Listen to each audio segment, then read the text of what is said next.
Em qualquer língua humana, a gente tem alguns termos que são abrangentes demais para descrever a realidade com minúcia. São termos que são um guarda-chuva, digamos assim, muito grande, que abarca uma infinidade de coisas bastante distintas. Vamos dar um exemplo para ficar mais claro. A palavra música, em português. A palavra música define desde uma coisa como a Nona Sinfonia de Beethoven, né, até um funk do momento, sei lá, da Anitta. Né? Então a gente tem todo o espectro, vai, digamos, se um tiver num lado do espectro, outro do outro, no meio, chamado de música. E a palavra música, então, ela fica um pouco genérica demais. Hoje a gente vai ver que a porção dessa semana permite que a gente faça uma reflexão similar sobre o valor da palavra educação. E a gente vai ver que existem educações e educações. Eu sou Yair Alon e essa é a Energia Semanal.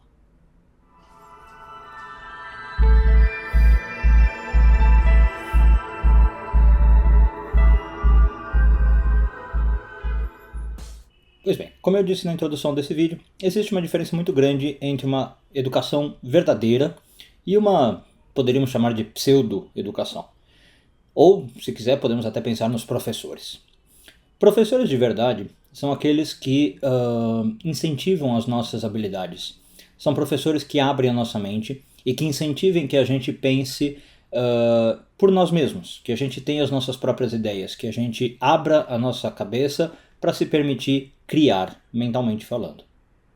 Por outro lado, a gente sabe que tem professores que você assiste a aula deles e infelizmente a sua cabeça não abre nada, né? São professores muitas vezes chatos, entediantes, que você entra e sai da aula desse cara do mesmo jeito, né? Você passa por ali totalmente incólume. Às vezes, uma variante desses professores são aqueles professores artistas, vai, digamos assim.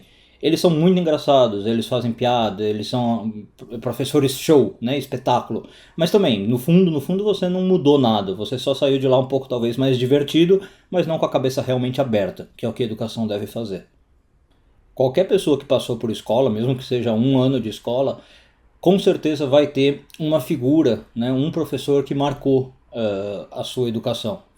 É aquele professor que provavelmente se encaixa no primeiro caso que a gente falou. É um professor que te tratava de jeito diferente, que acreditava no seu potencial, que ajudava você a trabalhar de maneira independente e criativa, vencendo seus obstáculos. E do mesmo jeito, qualquer um que tenha passado por qualquer, né, nível educacional também vai ter a imagem do professor oposto que a gente falou.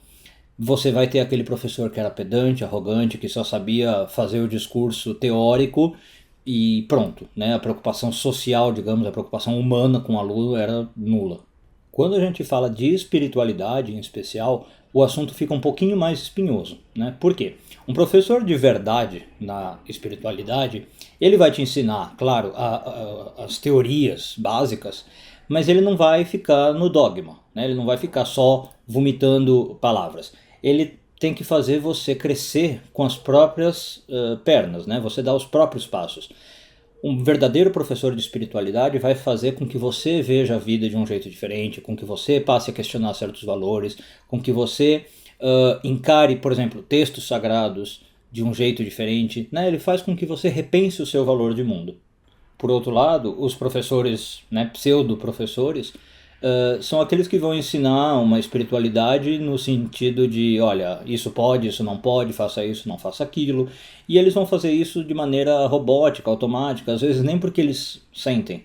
Aliás, começa a surgir uma hipocrisia muito comum, né? O cara te ensina a fazer uma coisa que ele mesmo não faz. Então, por exemplo, ele te fala sobre orações e sobre como a oração é maravilhosa, mas é falso, porque nem ele mesmo ora, nem ele mesmo tem esse contato, mas ele, claro, tem uma cartilha do que ele tem que ensinar. Então, por exemplo, ele vai te ensinar sobre oração, ou ele vai te ensinar as leis dietéticas da religião, né? Ele vai te passar todas as regras, isso ele é perfeito para fazer. Mas falta um calor humano ali por trás, né? A coisa fica só no técnico. E na porção dessa semana, a gente vê uma personagem bastante interessante que se encaixa com os professores do primeiro caso. Então, a gente lê sobre uma figura bem legal que é o Bezalel. Bezalel é escolhido para construir o tabernáculo de uma forma geral, né, para ser o arquiteto, e a arca da aliança, onde se iam pôr as duas tábuas, né, da lei, em particular. E a Torá descreve que o Bezalel era realmente uma pessoa assim, excepcional e que ele foi escolhido por isso. ele tinha uma mente totalmente diferente, ele era um cara de cabeça aberta, tinha conhecimento, tinha entendimento. Agora, mais importante do que isso, eu queria até ler com vocês o trecho, o versículo que eu vou pôr na lousa. Êxodos 35:34 diz o seguinte: e Deus pôs no coração dele para que ele possa ensinar. Ou seja, além dos talentos, né, particulares que o Bezalel tinha, ele tinha um dom no coração dele de poder ensinar aos outros. O que isso significa? Além de todo o conhecimento técnico e artístico, digamos, para fazer a arca, né, da aliança, ele tinha capacidade de passar isso para frente. E isso não é pouca coisa, né? Existem muitas pessoas que têm assim um conhecimento realmente maravilhoso, tá? Mas elas não conseguem pôr isso para fora. Aí vocês também talvez já encontraram esse tipo de figura, talvez principalmente na universidade, né? Professores universitários, muitas vezes a gente vê isso. A gente vê que o cara é um poço de conhecimento, né, da disciplina que ele leciona, mas ele simplesmente não consegue pôr isso para fora. Ele tem ideias maravilhosas, um conhecimento magnânimo, mas isso fica preso no coração dele. Ele não tem esse toque que o Bezalel recebeu de poder passar para os outros.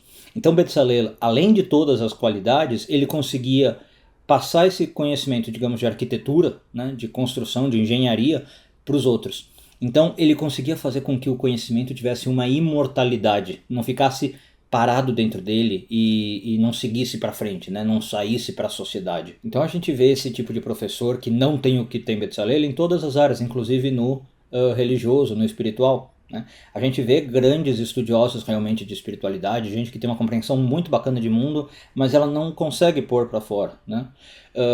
O Bezalel, ele é um cara realmente único, porque essa habilidade não é pouca coisa, como eu falei.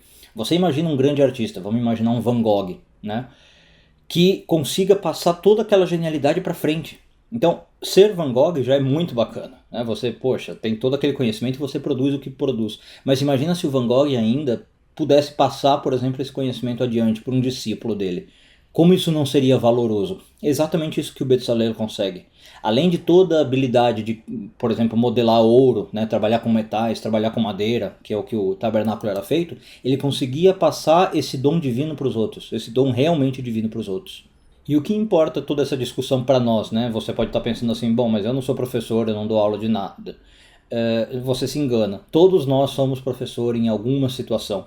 Né? Às vezes nós temos filhos, que é mais professor do que isso, né? Às vezes você tem um sobrinho, você tem um primo, ou às vezes você tem amigos e colegas de trabalho mesmo, onde você está ensinando, claro que não no sentido formal, aluno, professor, sala de aula, mas você é um professor, você está educando.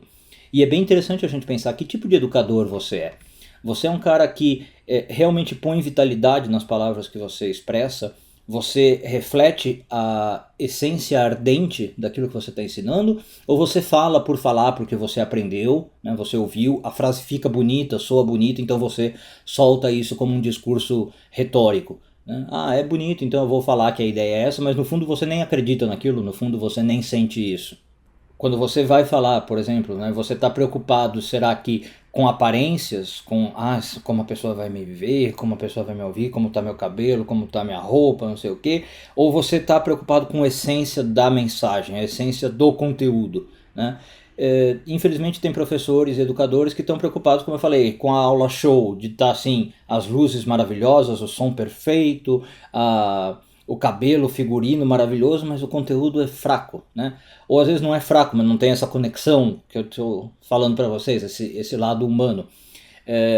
A pessoa está ensinando por ego? Será? A pessoa está ensinando porque isso levanta o orgulho dela? Ou será que ela está ensinando porque ela realmente consegue transmitir a beleza do que ela sente na vida? Ela consegue transmitir o jeito dela de ver o mundo de uma maneira que transforma a vida das pessoas. Então, do mesmo jeito que música pode definir coisas muito diferentes, como Nona Sinfonia de Beethoven e um funk de Anitta, a gente tem que tentar entender que existem professores e professores. E saber que cada um vai ter um professor mais adequado. Procure sempre aqueles professores que não são pouco autênticos ou pouco convincentes. Né? Não são aqueles professores que estão roboticamente falando. Procure aqueles professores que realmente tocam seu coração, abrem sua mente e transformam sua vida. Uma boa semana a todos. Shavuot Tov.